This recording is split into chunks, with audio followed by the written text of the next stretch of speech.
میرے عزیز، کچھ لوگ ایسے ہیں جن سے عذاب قبر ہوگا ہی نہیں۔ میرے رسول کریم صلی اللہ تعالی علیہ وسلم نے ارشاد فرمایا کہ جو اللہ کے رستے میں شہید ہو گیا، یہ سنن نسائی میں موجود ہے، اسے عذاب قبر نہیں ہوگا، بلکہ ایک حدیث میں تو فرمایا حساب کتاب ہی نہیں ہوگا، اللہ بغیر سوال جواب کے جنت عطا فرما دے۔ کچھ لوگوں کو لوگوں کی بخشش پہ بھی مسئلہ ہی بنتا ہے کہ کوئی بخشا نہ جائے۔ اور ایک صاحب کہہ رہے تھے جی یہ کیا معاملہ ہے کہ جمعے کو بندہ مر گیا یا فلانا ہو گیا تو اس سے حساب کتاب نہیں ہوگا، اتنے بڑے جرم لوگوں نے اتنے پاپ، اور جمعے کو مر گیا تو بخشا جائے گا۔ تو میں نے کہا جرموں کا بھی اسے حساب اللہ لے لے گا، لیکن میاں حساب کتاب کی ڈیوٹی نہ اللہ کی ہے تو بہتر یہ ہے کہ اسی کے ہاتھ میں رہے، تو نہ اپنے ہاتھ میں لینے کی کوشش کر۔ سنن ترمذی کی حدیث۔ ہمیں پتہ نہیں کیا مصیبت ہے، ہمیں پتہ نہیں کیا مسئلہ ہے۔ ایک جنازے سے میں نکلا، آپ یقین کریں کبھی کبھی کلیجہ پھٹ جاتا ہے۔ میں ایک جنازے سے نکلا تو میرے ساتھ ایک بندہ جنازہ پڑھ کے نکلا تو کہنے لگا جی پیر صاحب دیکھیں آج کتنی دنیا آئی ہے، حالانکہ یہ بندہ اس طرح کا تھا، اس طرح کا تھا، اس طرح کا تھا۔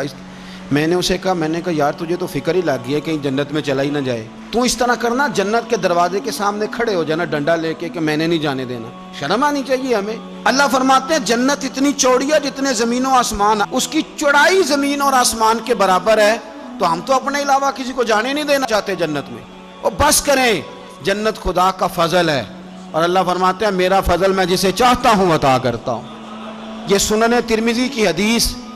اور اس کے راوی حضرت عبداللہ ابن عمر رضی اللہ تعالیٰ عنہ، نبی پاک علیہ السلام نے فرمایا جو مسلمان جمعے کے دن یا جمعے کی رات کو فوت ہو، اس کو اللہ تعالیٰ قبر کی آزمائش سے محفوظ رکھتا ہے۔ جو جمعے کی رات فوت ہو جائے یا جمعے والے، یعنی جمعے رات اور جمعے کی درمیانی رات چلا جائے یا جمعے والے، تو اللہ اسے عذاب قبر سے، تو میرے عزیز جو بندہ شہید ہو اس سے عذاب قبر نہیں ہوتا، جو آدمی جمعے کے دن یا جمعے کی رات چلا جائے اسے بھی عذاب قبر نہیں ہوتا۔ اور میرے رسول کریم صلی اللہ تعالیٰ علیہ وسلم نے فرمایا جو بندہ ایک دن اور ایک رات، یہ حدیث صحیح مسلم میں، سنن ترمذی میں، مصنف عبدالرزاق میں موجود ہے، ایک دن اور ایک رات اللہ کی رضا کے لیے اسلامی سرحد پہ پہرا دے۔ میں اور آپ سوئے ہوئے ہیں، لیکن وہ لوگ جو فوجی بارڈروں پہ کھڑے ہیں، دیکھو مدینے والے محبوب کس کس پہ کرم فرماتے ہیں۔ ساری عمر نہیں، 24-25 سال کی سروس نہیں، فرمایا ایک دن اور ایک رات اللہ کی رضا کے لیے جو اسلامی سرحد پر پہرا دے، مسلمانوں کو کافروں سے بچائے، رب اسے عذاب قبر نہیں دے گا، اسے اللہ تعالیٰ اپنے فضل سے معاف فرما دے گا۔ ایک رات اور ایک، آپ کیا سمجھتے ہیں کہ ان فوجیوں کی کوئی چھوٹی شان ہے، ان کا کوئی چھوٹا مرتبہ ہے؟ ایک دن اور ایک رات اگر یہ پہرا دیں تو اللہ انہیں اتنا انعام عطا کرتا ہے۔ اسی طرح سن لو، یہ ذرا غور سے سننا، ابن ماجہ کی حدیث، اور اس کے علاوہ مسند ابو یعلا میں موجود حدیث کے راوی حضرت ابو ہریرہ رضی اللہ تعالی عنہ، حضور صلی اللہ تعالی علیہ وسلم نے فرمایا جو شخص بیماری سے فوت ہوا، قربان جاؤں میرے محبوب نے بیماری کا نام ہی نہیں لیا، فرمایا کوئی بھی بیماری ہو، فرمایا جو آدمی بیماری سے فوت ہوا اللہ اسے شہادت کی موت عطا فرمائے گا، اور وہ عذاب قبر سے اور قبر کے امتحان سے بھی محفوظ رہے گا، اور حضور فرماتے ہیں اس کو صبح اور شام جنت کے باغوں میں سے رزق دیا جائے گا۔ جو کسی بھی بیماری سے مرا، یہ لوگ بیماری سے مر رہے ہیں تو لوگوں نے اچھوت سمجھ رہے ہیں، اچھوت، یہ اچھوت نہیں ہے، اس لیے کہ لوارث نہیں، یہ خدا رسول کے ماننے والے ہیں،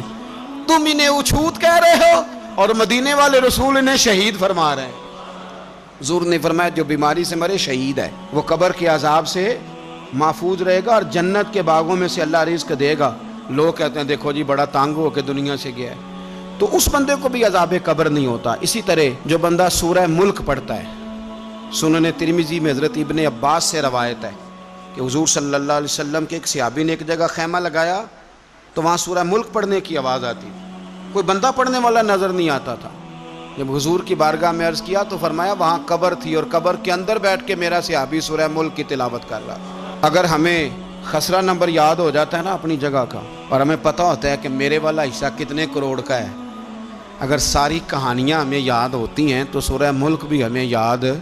ہو سکتی ہے۔ موبائل پہ اس کو ریکارڈ کر لیں، پھر اس کو سنیں، کبھی بھی سورہ ملک میں، اور ہمارے سلسلہ عالیہ میں تو سورہ ملک وظیفہ ہے، ہمارے الوظیفۃ الکریمہ میں اعلیٰ حضرت نے لکھا ہے کہ رات کو سورہ ملک اور سورہ یاسین کے بغیر سونا نہیں۔